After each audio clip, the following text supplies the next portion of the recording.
Admiral Lee stood silently as the Galactic Council delivered their decision.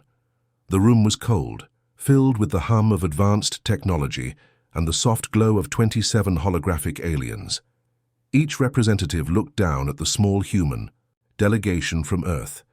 High Counselor Rith, a tall being with skin that shifted colors like an oil slick in sunlight, spoke first. "The Council has reached its decision," he announced, voice echoing through the chamber. "Humanity's application for membership has been denied." Dr. Kim stepped forward, her hands clenched tightly at her sides. "May we ask on what grounds?" "Your species is too aggressive," said Counselor Vex, a creature floating in clear liquid. Its 3 eyes blinked out of sequence. "Your history is filled with war and violence. All developing species have difficult histories," Admiral Lee said calmly. "We have united our planet and reached for the stars peacefully." "Perhaps," said Rith, "but you developed nuclear weapons before you developed space travel. You created artificial intelligence that nearly destroyed you twice. Your current peace is barely a century old." The Earth delegation exchanged glances. They had expected this reaction, but it still stung. Dr. Kim tried again. "Our technological achievements have been remarkable. We have cured most diseases. We have colonies on Mars and Europa. Our quantum computing is impressive for your age," interrupted Vex. "We do not deny your potential, but potential is not enough for Council membership." A small, bird-like alien named Ziv fluttered forward. "The Council was formed to maintain peace across the galaxy. Members must demonstrate at least 500 years of planetary peace and 300 years of stable space exploration." Admiral Lee nodded slowly. He had read the guidelines. Earth had been united for only 97 years, and humans had been in space for just 70. "We understand the requirements," he said, "but we believe Earth brings unique perspectives that would benefit the Council now." Rith's skin darkened to a deep blue. "Every species believes they are unique, Admiral. The regulations exist for good reasons. Perhaps in a few centuries, we might reconsider your application." The meeting was clearly over. The Earth delegation gathered their materials and prepared to leave. As they walked toward their ship, Colonel Park hurried to catch up with Admiral Lee. Her face was serious, eyes worried. "Sir," she said quietly, looking around to make sure no aliens were listening, "the Deep Space Array detected unusual energy signatures at the edge of our solar system." Lee stopped walking. "What kind of signatures?" "Unknown, sir." "But they appeared immediately after the Council ships entered our system, something they didn't mention." Lee's eyes narrowed.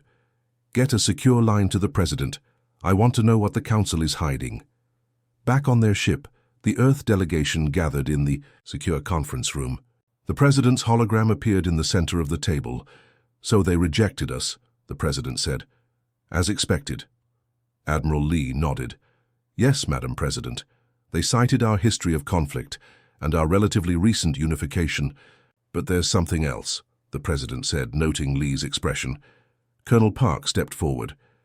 "Our sensors detected unusual energy patterns at the outer edge of the solar system.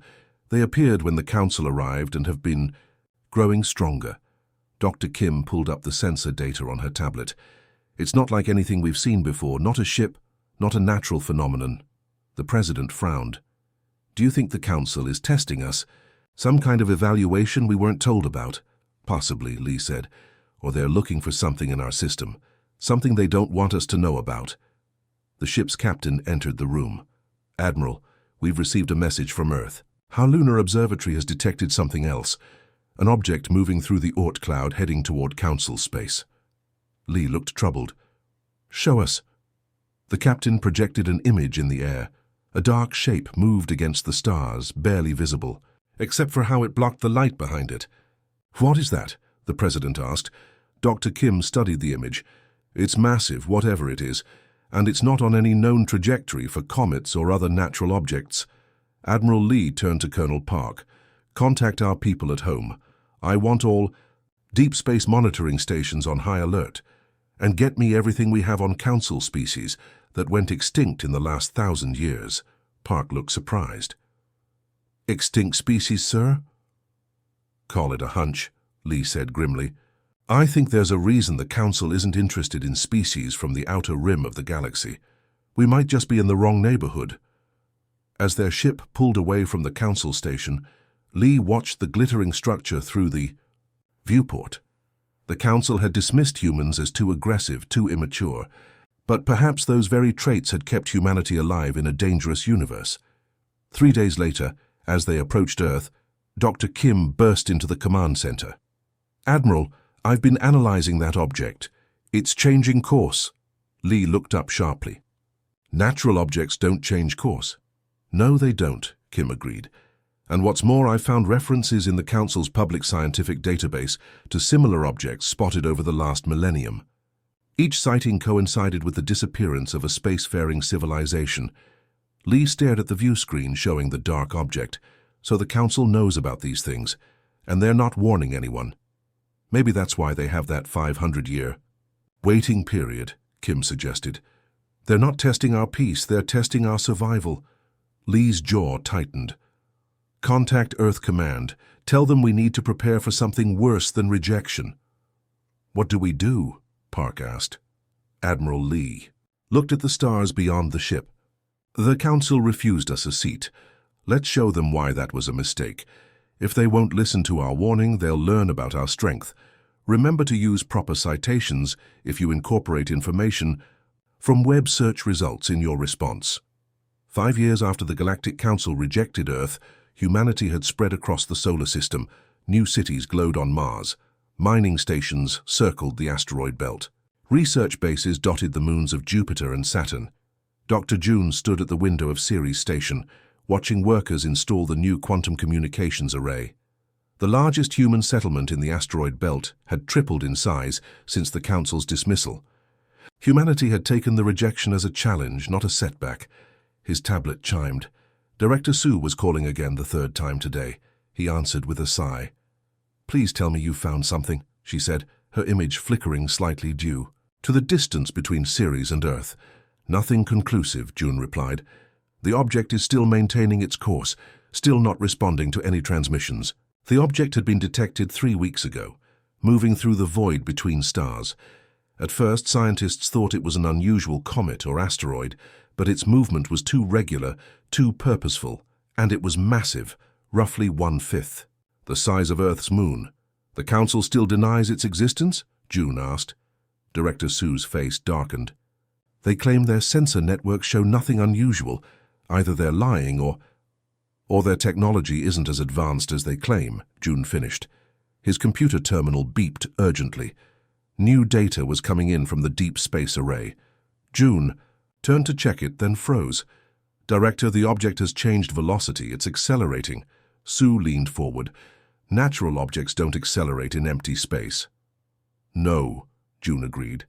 They don't. The door to his lab slid open. Professor Han rushed in, clutching a tablet. His normally neat hair was messy, as if he'd been running his hands through it for hours.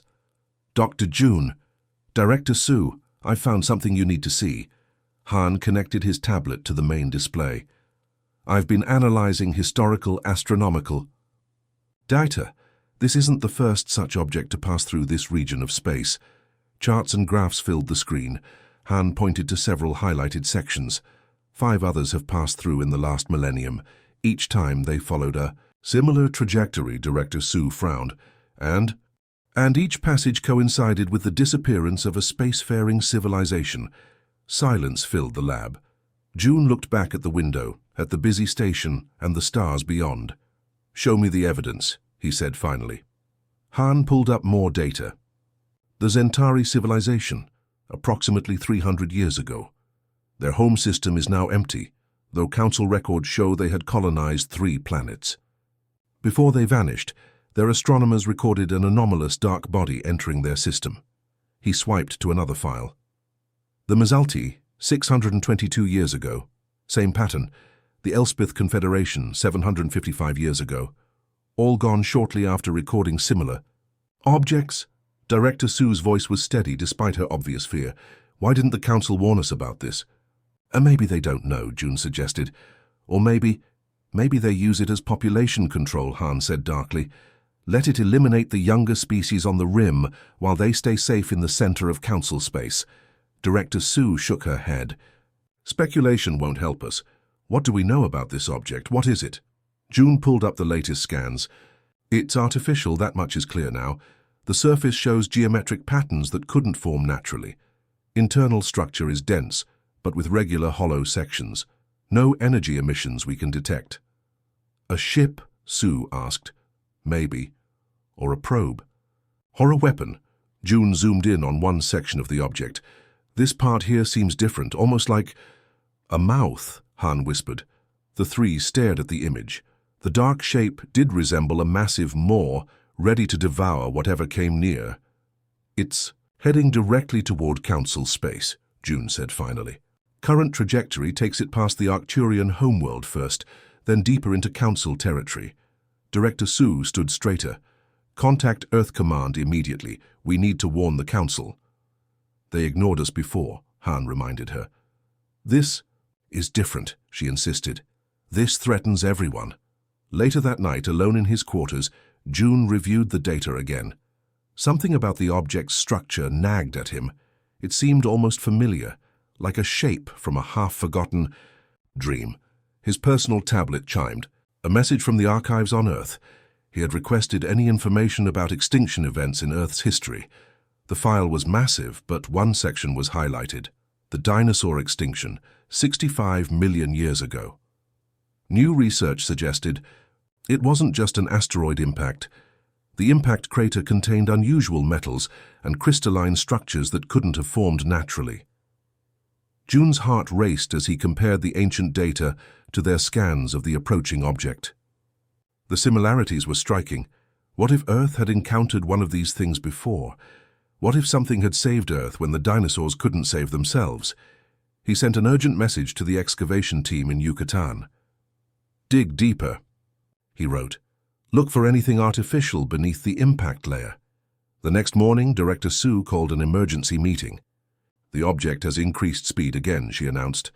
At current velocity, it will reach Arcturian space in 3 months.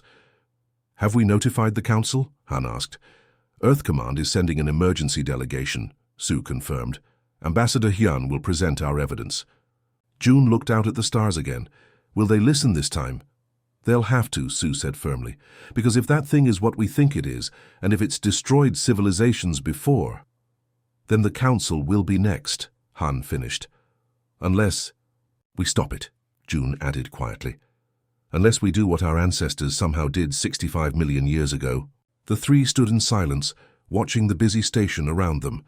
Humans rushing about their daily lives, unaware that in the depths of space, something ancient and hungry was moving again, and Earth alone seemed to remember it. The emergency council session buzzed with tension.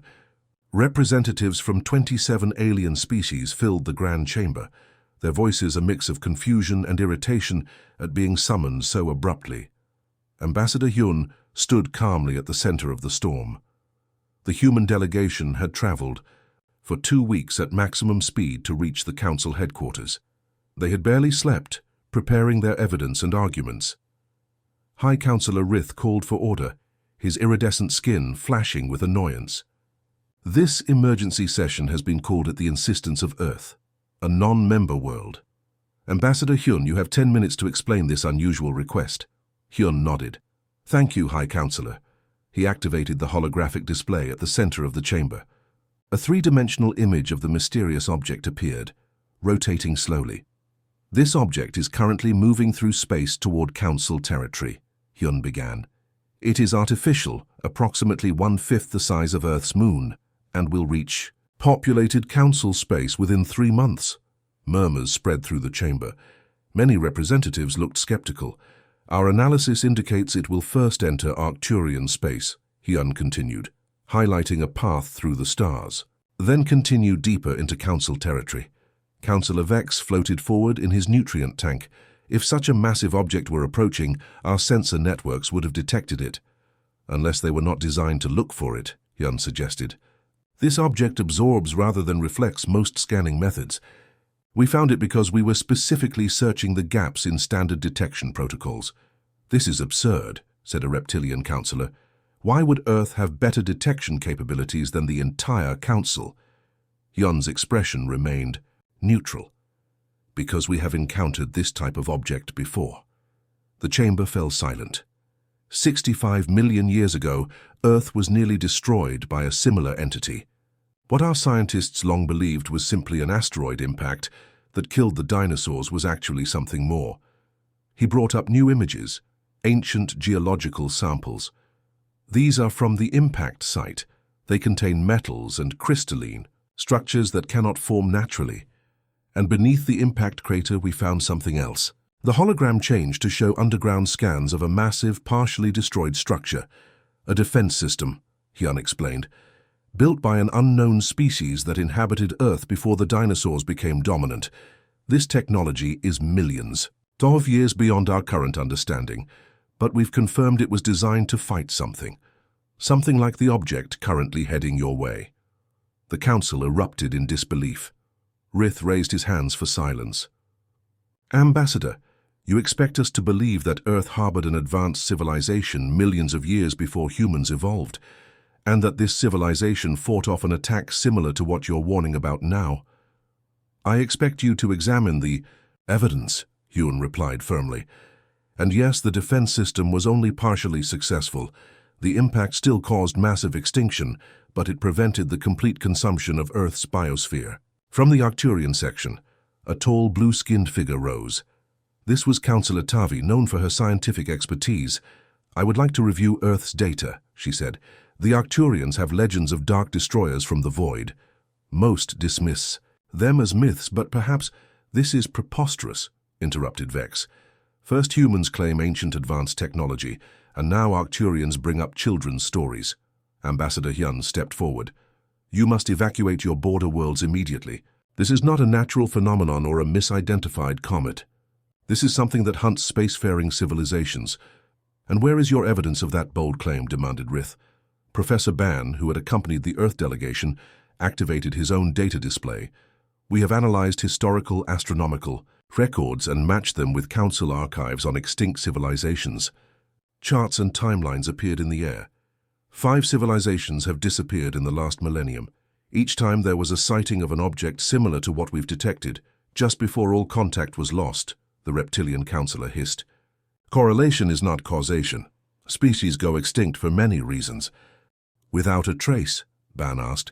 With all their colonies simultaneously abandoned? With no distress signals? Councillor Tavi nodded slowly. There have been unusual patterns in some extinction events.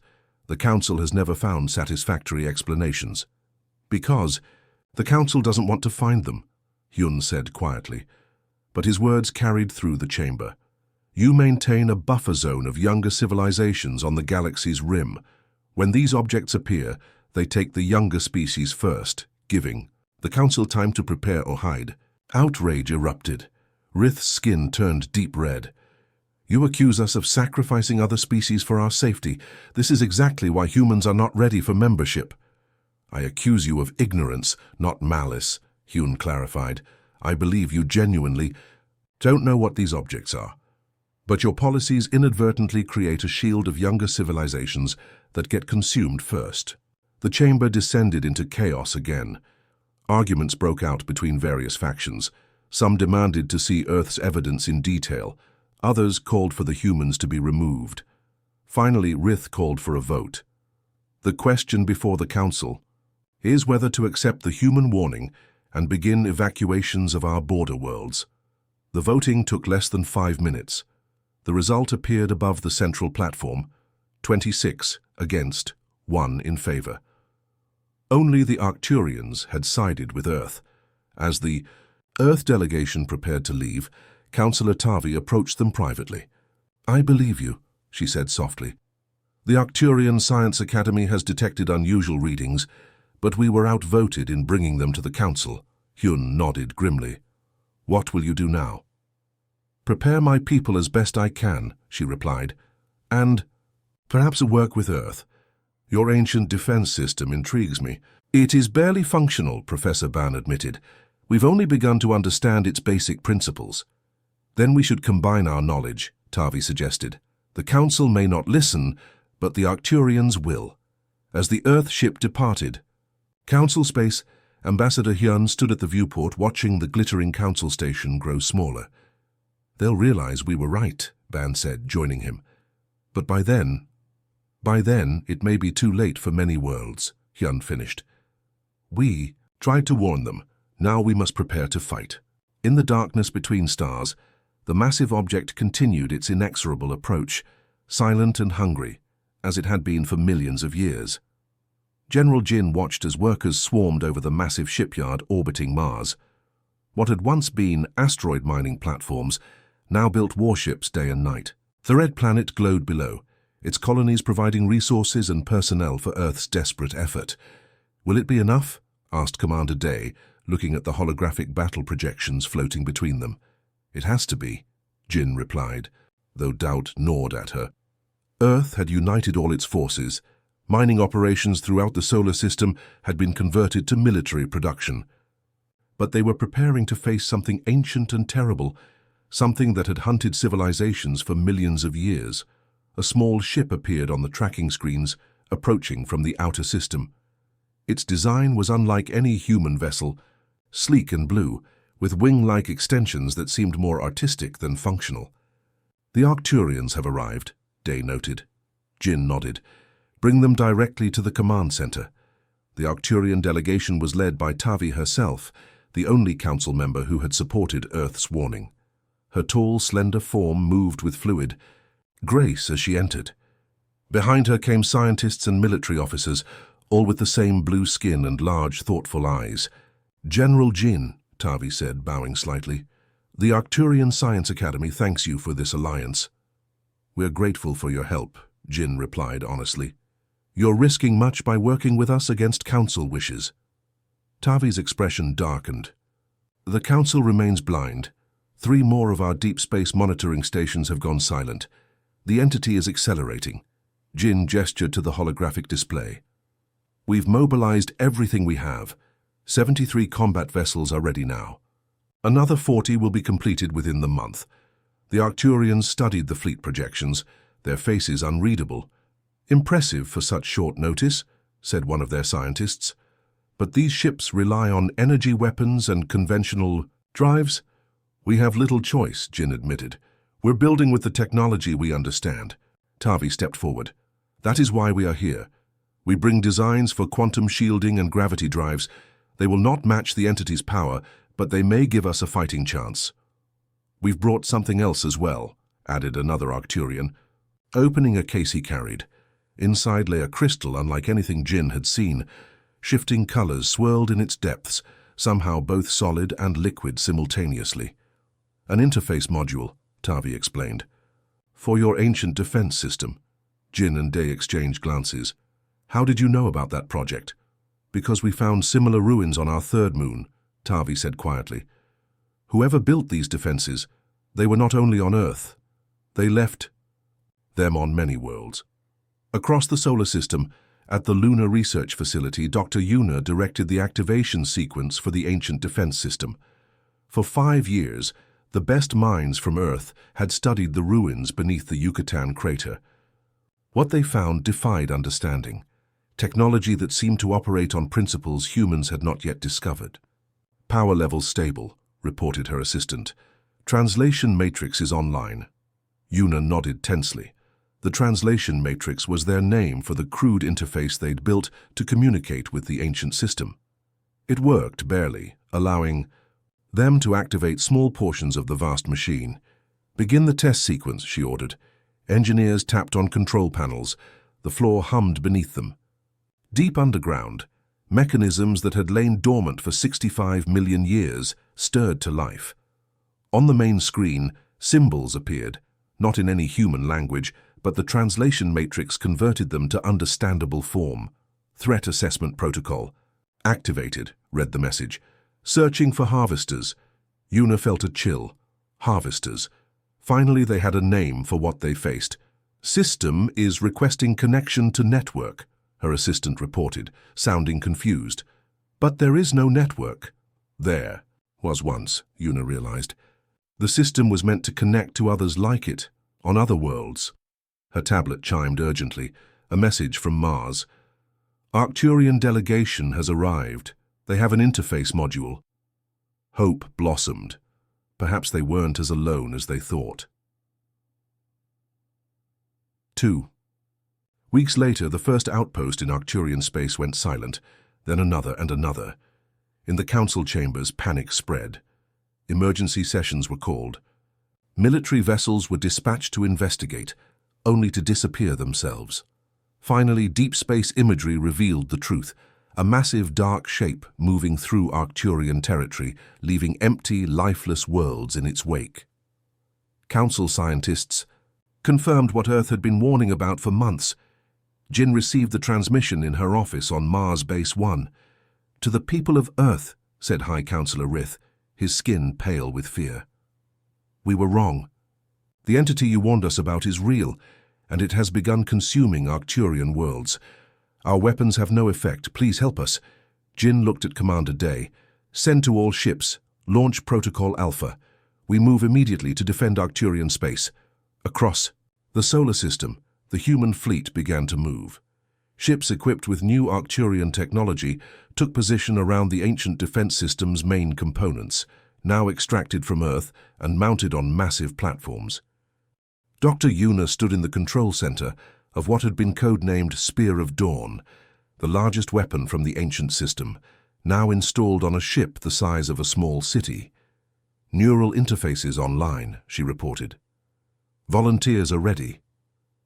That had been the hardest part of the plan. The ancient system was designed to connect directly to living minds. Using the technology required humans to risk their consciousness, linking themselves to machines they didn't fully understand. Thousands had volunteered. 100 had been chosen, based on mental compatibility. They now lay in special chambers, their minds connected to the ancient weapons. On the flagship, General Jin addressed the combined human-Arcturian force. "We go to defend not just the Arcturians, but all life in this galaxy. The Council rejected us, but today we show them what humanity truly is." The fleet jumped to faster-than-light speed, hurtling toward a war with an enemy as old as the dinosaurs. Behind them, Earth waited, hopeful but prepared for the worst. In the void between stars, the Harvester sensed the approaching ships. For the first time in countless millennia, it felt something new, uncertainty. The human fleet arrived at the edge of Arcturian space, dropping out of faster-than-light travel in perfect formation. Through the main viewport of the flagship, Captain Min could see the devastation. Where thriving colonies had once orbited the blue-green world of Arcturus Prime, now there was only debris and darkness. "Status report," he ordered, voice steady. Despite the horror before them, "All ships present and accounted for," replied his second-in-command. "Arcturian vessels are moving to join us." On the tactical display, 73 human ships and 29 Arcturian vessels formed a defensive line. Their target loomed ahead, a massive shadow against the stars so large it looked like a small moon. But no moon moved with such purpose, or left such destruction in its wake. The Harvester.Council representatives had been transported to the human flagship hours earlier.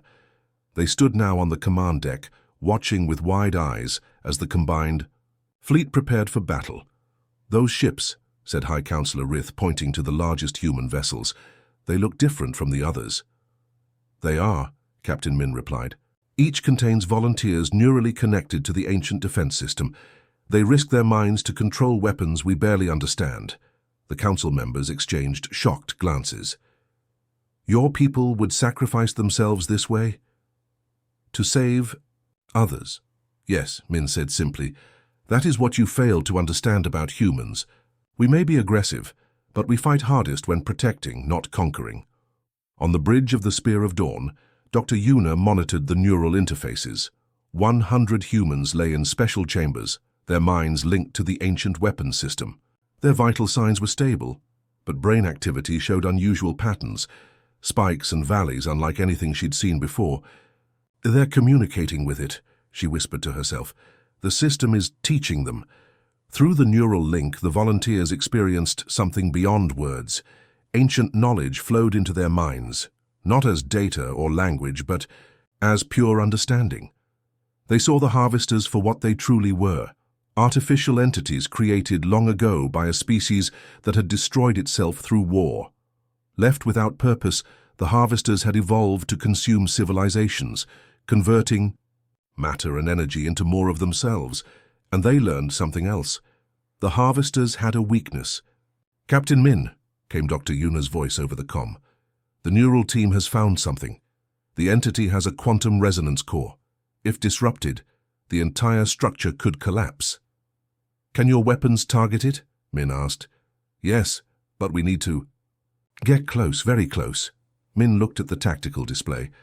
Getting close meant passing through the harvesters' defenses, energy fields that had already destroyed 3 Council worlds. "Prepare all ships," he ordered. "We'll create a corridor for the Spear of Dawn." The battle began with terrible beauty. Human and Arcturian ships moved in perfect coordination, firing advanced weapons that lit up the darkness of space. The Harvester responded with energy beams that cut through shields as if they were paper. 3 human ships were lost in the first attack, 4 more in the second, but the fleet pressed on, surrounding the massive entity, probing for weaknesses. In the Council, Chamber's leaders watched the battle through emergency transmissions. Species that had looked down on humans now watched in awe as these aggressive primitives threw themselves against an enemy that had consumed countless civilizations before. "Why?" asked a young council aide. "Why would they fight for us after we rejected them?" An older council member shook his head. "Because that is their strength. They unite against common threats. They protect even those who don't deserve it." On the Spear of Dawn, Dr. Yuna felt the ship shudder as it took a direct hit. Alarms blared, emergency systems activated.